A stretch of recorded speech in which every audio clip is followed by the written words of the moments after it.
happens when I push away.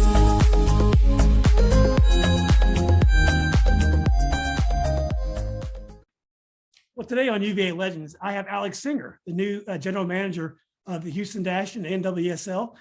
Thanks for joining me, Alex.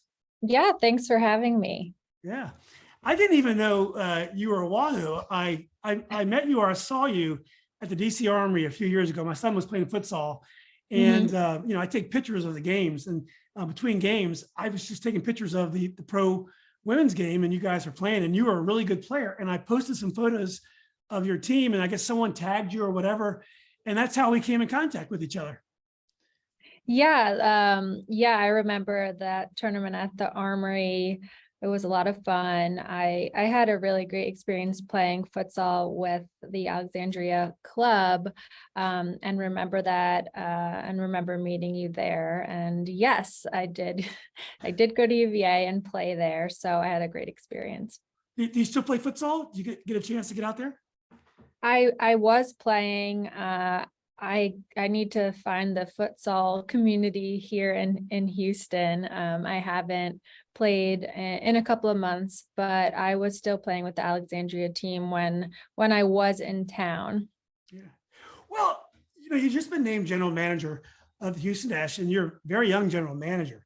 And one thing that first came to mind was the Houston Dash is doing quite well. You're in fourth place. You're one of the hottest strikers in the league, Ebony Salmon, and she's really been scoring a lot of goals, and it's going well. Usually when there's a new GM, things are going pretty poorly, and the new GM has to come in and do a whole lot of cleaning house. This is a pretty good gig to start out with.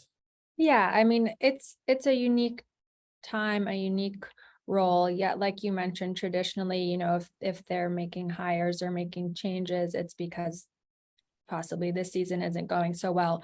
But in this situation, it's really more of the long-term vision from the Dash and from the organization to really put resources towards building a world-class premier destination for women's soccer and make this club the best it can be. So the club has gone through some changes earlier this year with coaching, and we brought Juan in over the summer, and the next step within the bigger picture and the bigger vision from the owners Ted Siegel and the president Jess O'Neill was to bring in a GM, and aside from when we could talk about what my roles and responsibilities primarily are, but a big part of that was the separation of the role of the head coach and the GM, the separation of the actual coaching versus some of the player admin and contract discussions, so that it wasn't only falling on the coach. So this is to create a better experience for the players and for the staff members as well.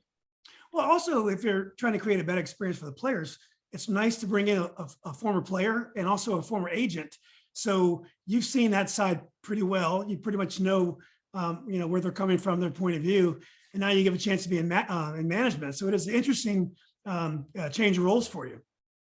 Yeah, and I'm looking forward to bringing all of my experiences into this new role, both as a former player and then as an agent on that side of the game. I think, like I mentioned, it's just a really unique blend of experiences that I think position me very well to, lead the Dash successfully, and just having the different perspectives, of course, being the player's shoes and possibly thinking about when I was a player, positive or negative experiences that I had at the clubs I was with and what I would change. And then,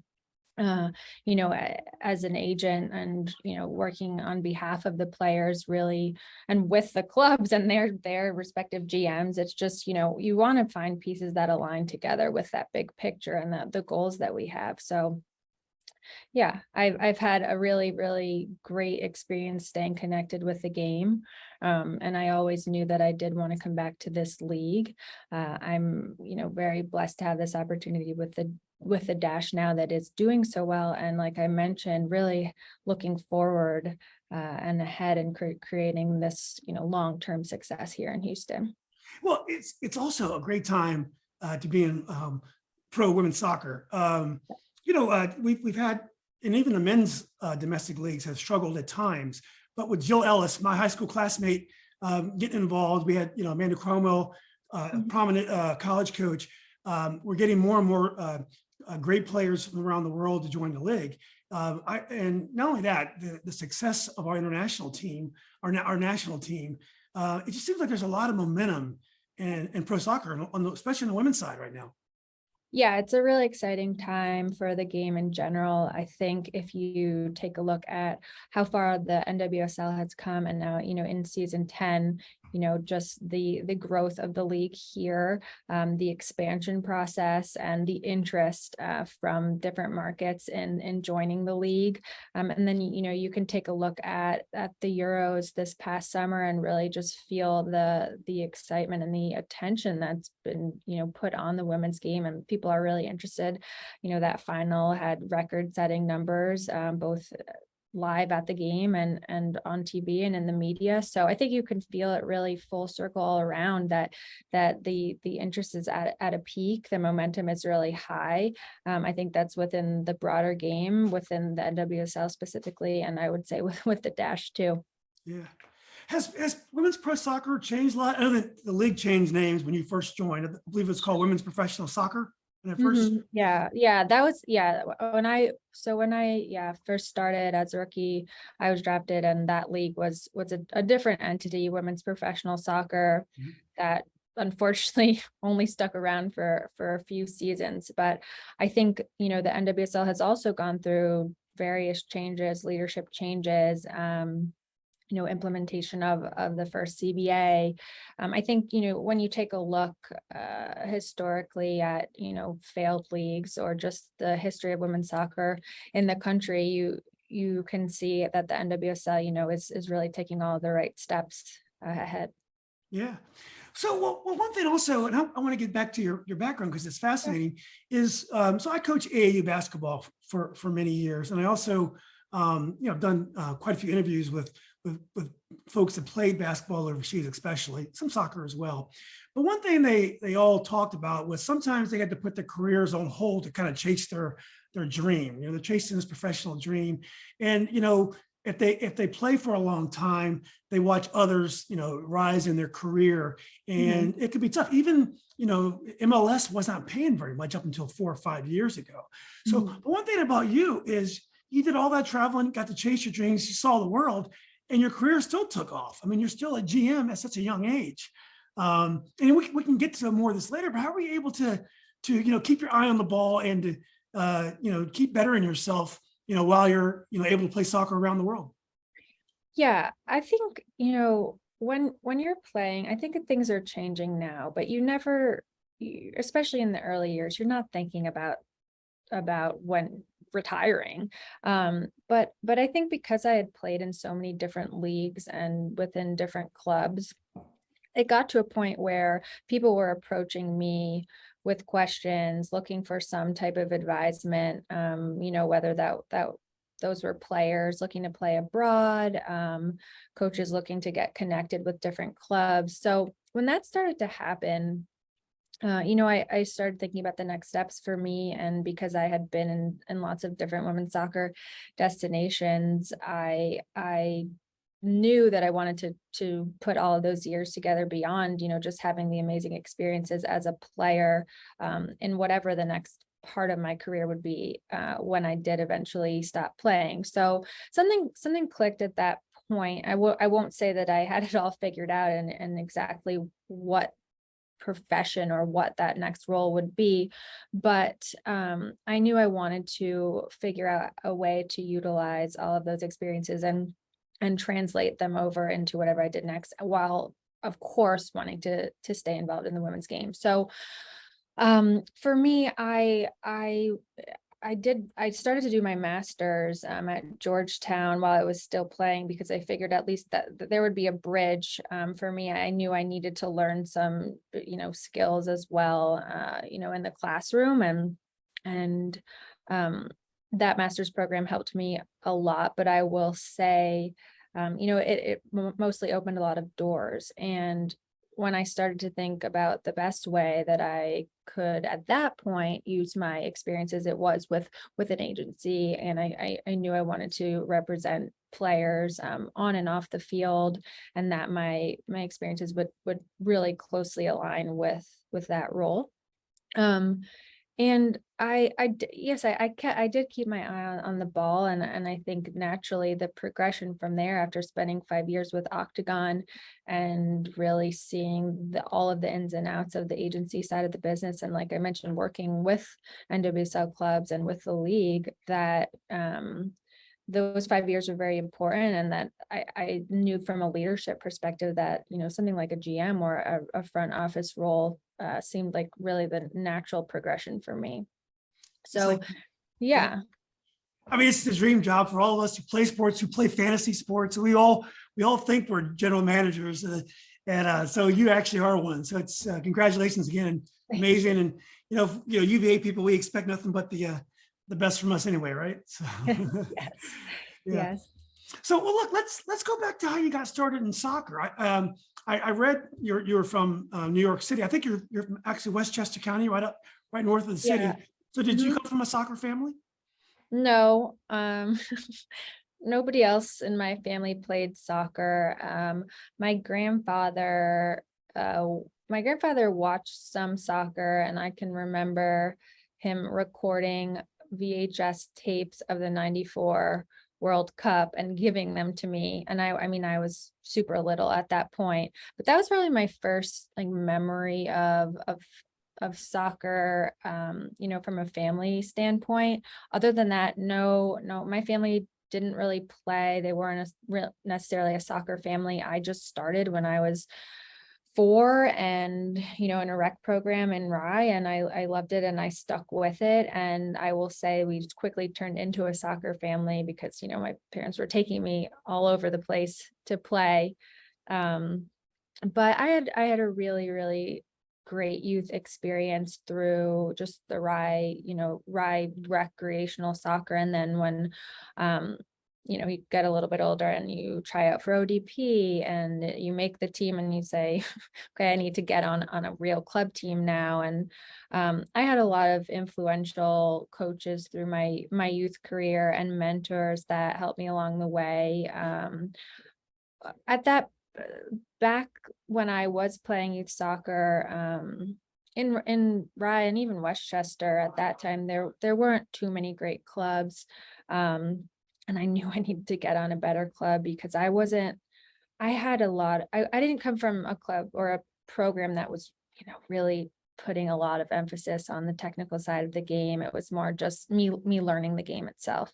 But I played for a few different clubs. I ended up going out to Long Island for most of my club career, and then in between driving to Long Island for club, and then driving the opposite direction to Albany for ODP practices. It was just, the crazy youth soccer grind. And I am very grateful to my parents for driving me, like I said, all over the place, because nothing would be possible if that wasn't happening. But yeah, like I mentioned, I got to play with a lot of really talented players in my age group in the area as well. So it was lots of fun to see us all go off to different colleges and then meet up with them again in the college game. It's too bad you didn't have a ferry across into Long Island because you're probably not that far as the crow flies. Who are your first heroes in soccer? It's interesting now because the players now, we can watch soccer anytime we want. We can watch it on YouTube. We can watch highlights. We can watch full games. We can watch women play soccer now. You probably couldn't do that when you were a kid, even though you could watch the internet. You could watch the national team play. Who were your first heroes? Who did you try to play like? Yeah, I mean, it was the national team. I was 11 during the '99 World Cup. So I think we went out and watched some games at Giant Stadium, and that, I mean, for me, like many others, that was really the moment that I saw the competitiveness of the players. And I think something clicked where I did have role models or heroes. And I would say, of course, Mia Hamm, Cindy Parlow, Michelle Akers, that whole team, again, like for many other, I think, young girls that were around my age, the team was the hero. And that's when I said, oh, wow, like I could do that. I could do that. Yeah, there wasn't WSA came after that, but there wasn't a ton of women's soccer to watch on TV, but I think just seeing that World Cup for me, I mean, it sparked something inside of me for sure. And that's when it took off. Yeah. So is that the World Cup where Brandy Chastain took her shirt off after the Yeah. And it's great because yes, it is. And of course there's just that epic moment in time. And it's just funny now. I think throughout my career, now that I've been in the game, stuck around the game, I think, my rookie season, even with the Washington Freedom being, in the same locker room with some of those players that I looked up to, was very surreal. And I will say now that I'm the GM of the Dash, and even through my experiences as an agent, just reconnecting with some of those players that are now working in the game on the business side as well, it's just it's the dream. It's so just humbling to be connecting with these players that were my role models, and working with them now. Well, the brief time I saw you, you kind of remind me of Sergio Busquets. You're kind of a tall player, very delicate, you very, very nice technical skills. When you look back, you didn't have probably the kind of coaching, the personal one-on-one training, definitely not the weight training that the players have today. It's so insane now. What type of player do you think you would have been in today's game if you were raised in the GA, the Girls Academy and all the other ECNL and all that?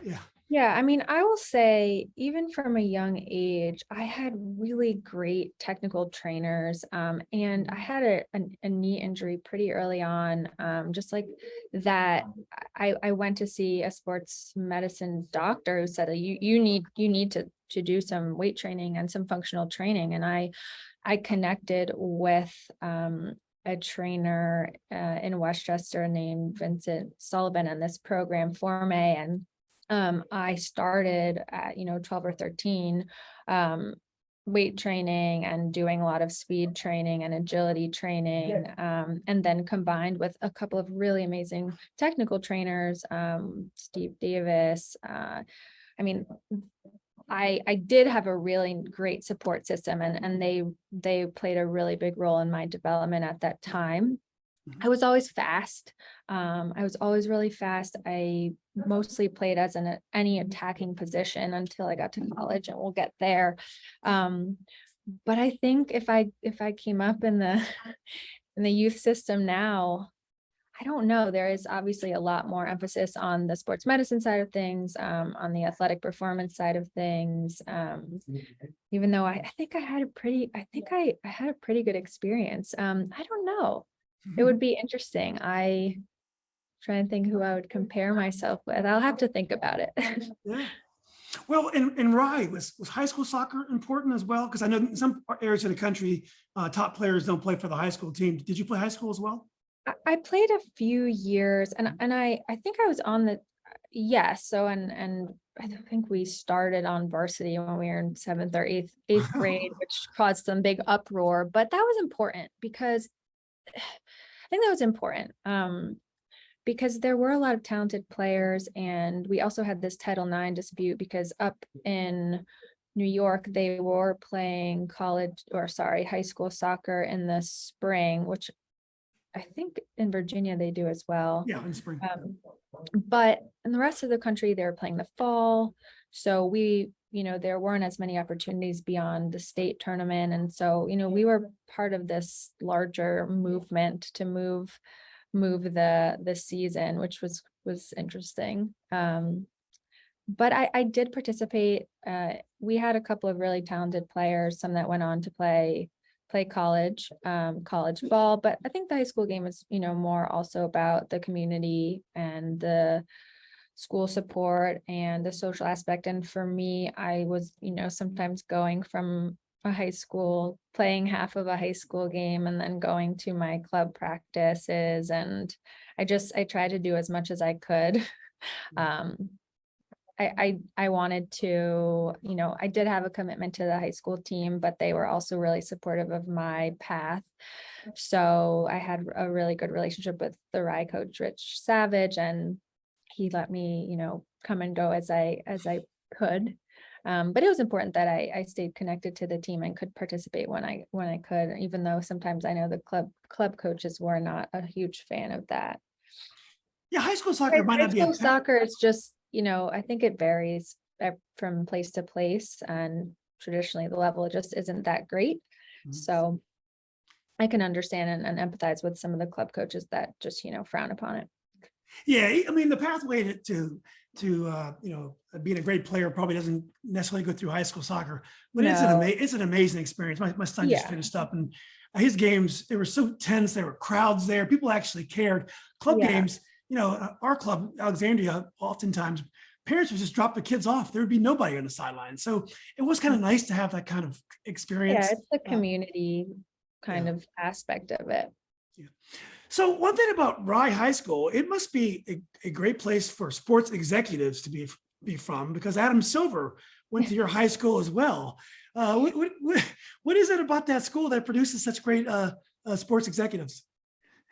It's a great question. I mean, obviously I'm biased, but I know how amazing the school is. It's relatively, small for a public high school. There's a lot of, resources there, and I think it's just an amazing community to grow up in. Yeah. For folks that didn't know, Adam Silver is the commissioner of the NBA. I haven't connected with him yet, but it would be interesting to do something with him. Oh, I'm sure he'd love to meet you. He might not even know. I mean, when this news is so new, when I saw it, I had never communicated with you, but I knew that you had a really nice gig because you're always on airplanes. And so then one day I don't know if I saw it on Instagram or I saw it on the news, and you got the job. I'm like, and I was probably one of the first people to reach out to you, because I was like, well, I know her. Yeah. So I'm sure he'd love to meet you. But let's get back to like all great scholar athletes, you ended up at UVA. So how'd you decide on UVA? Oh, so it's funny because we did a talk with the high school team before our match the other day on Sunday, and they're going through the college process right now. And gosh, I can empathize with them. But yeah, like other players who are on I would say stacked club teams that were getting a lot of attention from college coaches, and we were going to all of the college showcases. I had considered, honestly, going anywhere as far as geographically was concerned. Initially, I thought I wanted to be out on the West Coast. I was really loving some of the West Coast programs. And so I just started having, communicating with the programs and, starting to build some relationships. I hadn't really considered UVA, honestly. But I noticed that they were coming to watch some of my games, and one of the assistants at the time was also one of my coaches with the regional team. So I remember at one point they were like, we are going to play you at outside back. This was on the regional team. I just said, what? Defense. But so that coach was at UVA, and then as the conversations progressed, I just really liked the staff. Obviously, I loved Steve, and I wanted to go see it. I knew it was such a great academic school, which was really important to me. And once I went down and visited and met Steve in person again, and just saw everything there and his philosophy and the vision there, it was it for me. Yeah. It was it. So my mom and I always joke because I said, I'm not going to the South. Now I'm in Texas. I'm not going to the South. It wasn't that I didn't want to be in the South. I think I just hadn't spent too much time anywhere. Obviously you travel around for tournaments and stuff as a kid, but I don't know. I just had some crazy idea in my head. And I remember driving to Charlottesville with my mom for the visit, and we're laughing. And then at the end of that weekend, I had already decided that I was going to go to UVA. So Well, were you the kind of student athlete that was well integrated into the rest of the grounds, the university, or a lot of times some of the teams, the players all kind of hang together and they kind of stay separate from most of the student life. I think I tried to integrate, as much as I could when there was time with the rest of the school, but the culture of our team and there was so strong, and we did do a lot of things together. And then at the end of the day, just a time management exercise where you are training sometimes multiple times a day, and you have class and you have, meetings with academic advisors. So I would say most of my time was spent on the soccer field, classroom, or with my soccer teammates. Yeah. That's great. I mean, we just had a really close team. Yeah. Yeah. So how was the adjustment to college soccer? I guess you ended up playing, did you play right back in college? Yeah, mostly right back, sometimes left back, but primarily right back. The adjustment, I mean, I knew there would be a big one. I think, with any jump, the speed of play was huge. The decision making as it relates to speed of play, just really not having a lot of time on the ball. The physical side of things and getting stronger, getting faster. I was always an athlete, so I think maybe that part of it was a little bit easier, less of a transition for me. But I think it was just really refining myself as a soccer player more so than a good soccer player who was athletic. It was refining myself into a great soccer player who was also athletic, and really just the technical and the tactical things that you learn and that Steve instilled in us. The other big transition for me, like I mentioned, was really just becoming a part of a defensive unit and being a defender. So as a right back, I just all of the positional aspects of that position, just functional training as a unit with the back four and the goalkeeper and the defensive midfielder, and just all of the tactical movements. Because I was an attacking player before, I think that's where they did see potential in me to be influential as an outside back, because I wanted to attack, I wanted to contribute to the offensive side of the game, and I was able to do that once once it clicked for me on the defensive side of things. And obviously my primary responsibility was to defend, but I think just with my skill set, it was a really good fit. So I had to learn a lot, of course, especially 1v1 defending, just spending so much time on that, and that never stopped. I mean, even through the program, you don't ever stop refining those skills. But that was a big transition, just positionally, to be a defender. But I really ended up loving that, and it fit the playing style at Virginia. Everything that Steve was teaching us really clicked for me. So, in men's soccer, college soccer is known as being more physical, more direct than like pro soccer. How about on the women's side? Is the game very similar to the pro game?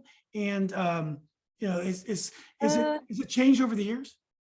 I think in college soccer, it's really just dependent on what program it is and what school it is. I think there are just so many programs. So a lot of the teams are, I would say, similar to the men, and they're direct because they're athletic kids, and you can score goals if you have a fast forward and you get the ball to them. But that said, I think right now, in like I would say modern football, and the way that modern football is being played, you're seeing a lot more college programs implementing that the game is evolving. So you have to evolve with the game. And I think specifically in women's soccer, there's a number of amazing programs that are putting that football first philosophy. The coaching staffs believe in that, and I think the players too, they want to play that style of soccer, possession oriented, technical, just tactical. Like, no team is the same, no program is the same, but I do think there are just a really lot of great options in the women's soccer college game right now. great programs. So I think things are, like I said, everything's evolving, but UVA, Stanford, FSU, even BYU, you're seeing teams that have traditionally been really good, historically have always been a force in women's soccer, but there's some newcomers too, which is nice to see. Well, do you always see college soccer as being part of the career arc of a pro player? I guess in the men's game, the players now are not playing in college. They're trying to go overseas, or they're going to MLS academies. I know you have we mentioned Ebony Salmon before. She was in Aston Villa Academy in England. So do you see things changing and players not going to college and playing pro? Yeah, it's a conversation that's being had, across clubs, across the league, because we have to, like I mentioned, evolve with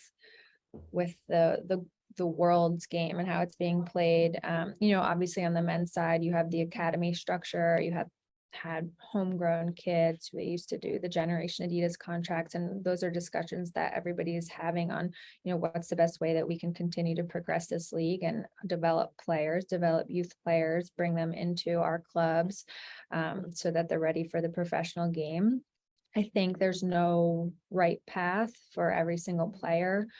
You're going to see more young players interested in pursuing the professional game at younger ages. And I think, like I said, there's no right answer. Every player is different. So we're, with the league and with the different governing bodies, trying to discuss, how do we handle these situations? What's the right thing to do? And again, ultimately, it's about player development. So when you finished at UVA, did you know right away you wanted to try to be a pro player? Yes.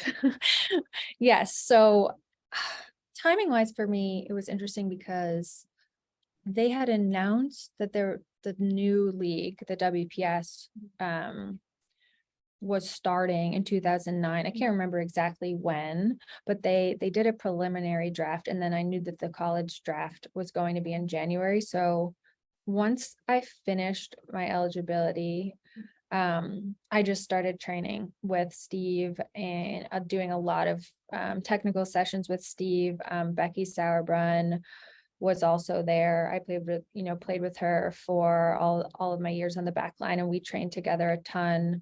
Nikki Krizik, who also went on to play in the league, was a part of our training group. Sarah Senti. We had a really talented team, and Steve made time, to put some programs together for us both, with the athletic training staff as well, just to train and get ready. But yes, I knew, and again, with the support of Steve and really him seeing my potential and believing in me to be able to make an impact at the pro level, I knew it was what I wanted to do. Yeah. Well, were the early years tough in pro soccer? Because I've read articles that some of the fields weren't up to par. I mean, the pay probably wasn't great. It wasn't even that great in MLS. Was it a tough few years when you first started playing pro soccer? Yeah, and I think like I mentioned before, there's been a lot of progress, but there's still a lot of progress that needs to happen. But in the early days, for me, I was living out my dream, and I think with the freedom, I guess it's a good thing. And I think part of it was the kind of rookie, I don't want to say jaded, but just there were so many new things for me. So I was just really focused on training and playing, and I don't want to say happy to be there, because I wanted to not just be there, I wanted to be the best I could be. But yeah, I think you can see there's, through the history of what happened with that league, that teams were ultimately falling apart or folding due to lack of resources or overspending, or just infrastructure issues. But things have come a long way. Yeah. Well, you end up going to Australia, which is a place I've always wanted to go. And, you actually worked there. What was it like playing in Australia? Now, I know, we talk about England, how soccer has never been a game for girls and women. It was always kind of a brutish game, which is strange because in America, our girls always played soccer. They've always been more advanced than even the boys were. But how is Australia in that? Is Australia kind of like England in that the girls were kind of behind in soccer? Yeah, I mean, I think across the world it's that way. But when I was in Australia, their pro league, the W League, was relatively young, and they've made. I mean, I think so many American players want to go there now for the off season because it's a great. The way this season the dates work out, it's just you can go there on your off season and still have another season and stay in shape and stay really sharp.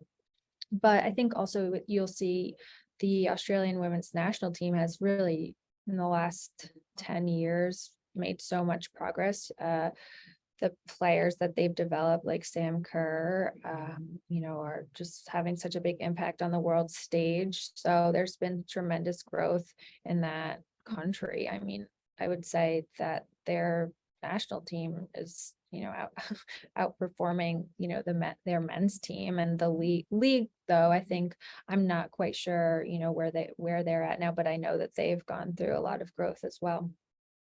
So then you ended up playing in Germany. Mhm. And also I think you played in Scandinavia. What were those experiences like? Yeah, so every experience, was special in its own way. It was always for me about finding the next step that would contribute to my own development. And when I went to Sweden, I was on a team that had just been promoted, so that comes along with a lot of challenges, but I was in a leadership role, and I think going through that hard season was really key in a way, because I don't know, it toughened me for sure.